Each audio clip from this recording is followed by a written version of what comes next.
क्या मंजर होता होगा वो जिसकी शादी हुई है और 7 दिन के बाद उसका एक्सीडेंट हो जाए। मेरी वालिदा ने मेरा पैखाना धोया।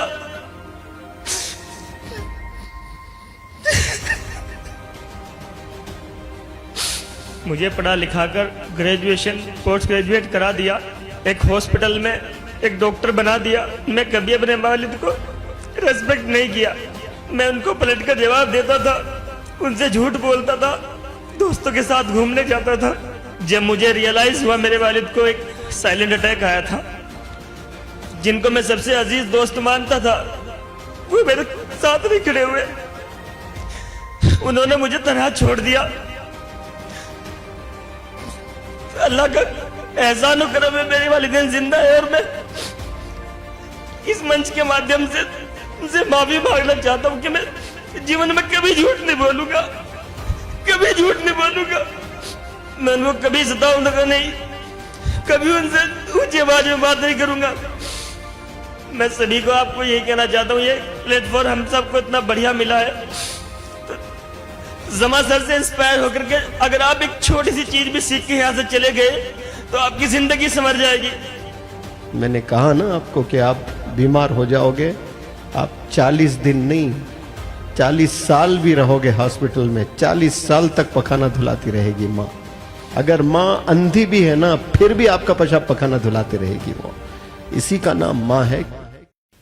मैं गांव से आता हूं और मेरे वालिदैन पढ़े लिखे नहीं हैं। मेरे वालिद ने खुद के लिए कभी कोई साइकिल भी नहीं ली और मुझे बाइक तक भी दिलवाई। मुझे पढ़ा लिखा कर ग्रेजुएशन पोस्ट ग्रेजुएट करा दिया, एक हॉस्पिटल में एक डॉक्टर बना दिया। लेकिन मैं कभी अपने वालिद को रेस्पेक्ट नहीं किया।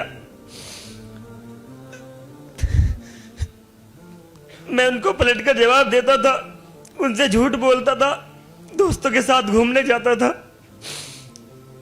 जब मुझे रियलाइज हुआ मेरे वालिद को एक साइलेंट अटैक आया था, उस टाइम मुझे रियलाइज हुआ कि मेरे वालिद ने मेरे लिए सब कुछ किया है और तूने कुछ भी नहीं किया है। मैं उनको लेकर के दिल्ली पहुंचा, राम मनोहर लोहिया हॉस्पिटल में। पैसा नहीं था, किसी ने कोई साथ नहीं दिया। जिनको मैं सबसे अजीज दोस्त मानता था वो मेरे साथ नहीं खड़े हुए। उन्होंने मुझे तनहा छोड़ दिया, लेकिन मेरा अल्लाह देख रहा था, उसने मुझे तनहा नहीं छोड़ा। अल्लाह की मदद वहां पर भी आई। मैं रात में 2 रकात नमाज पढ़ के रोया अल्लाह से, अल्लाह पैसा नहीं है, ऑपरेशन कैसे कराऊं। तो अल्लाह की मदद आई। हॉस्पिटल के अंदर एक मैनेजर ने बोला कि तुम्हारे पास इनकम सर्टिफिकेट है। मैंने कहा जी है, घर पे है पापा का। तो मैं वो सर्टिफिकेट मंगाया और मंगा करके उनको दिखाया। मेरे वालिद का ऑपरेशन बिल्कुल फ्री ऑफ कॉस्ट हुआ। तो उस वक्त मुझे रियलाइज हुआ कि जीवन में वालिदैन की खिदमत करना कितना लाजिम है। शायद उनकी दुआओं की वजह से आज वो ऑपरेशन हो पाया और अल्लाह ने मुझे वो डायरेक्शन दिखाई। और एक सबसे बड़ी कमी जो मेरे अंदर थी, झूठ बोलना। मैं सर की जब वीडियो देखा करता था 2019 में 19-20 में, तो कोविड चल रहा था 20-21 में, और मैं कोटद्वार में था, सर्विस कर रहा था, कोविड के मरीज को देख रहा था। तो मुझे वहां पे एहसास हुआ कि जीवन में कोई रिश्ता किसी का काम नहीं आ रहा। वालिदैन को छोड़ कर लोग भाग रहे हैं, बीमारी से बच रहे हैं, माएं मर रही हैं। मैं अपने हाथों से लोगों की बॉडी उठाया, 200, 400, 500, कुछ पता नहीं कितनी बॉडी उठाया। मैं देख रहा हूं एक मरीज इधर मर रहा है, किधर मर रहा है। अल्लाह का एहसान और करम है, मेरी वालिदैन जिंदा है और मैं इस मंच के माध्यम से उनसे माफी मांगना चाहता हूं कि मैं जीवन में कभी झूठ नहीं बोलूंगा, कभी झूठ नहीं बोलूंगा। मैं उनको कभी सताऊंगा नहीं, कभी उनसे ऊंची आवाज में बात नहीं करूंगा। जिन्होंने मेरे लिए सब कुछ किया, कुछ साइकिल नहीं रही, मुझे मोटरसाइकिल तक दिलवाई, मुझे पढ़ा लिखा कर इतना बड़ा कर दिया, 30 साल मेरा खर्च उठाया। मेरा एक्सीडेंट हो गया था 2021 में, मेरी शादी के 7 दिन बाद। क्या मंजर होता होगा वो जिसकी शादी हुई है और 7 दिन के बाद उसका एक्सीडेंट हो जाए। मेरी वालिदा ने मेरा पैखाना धोया।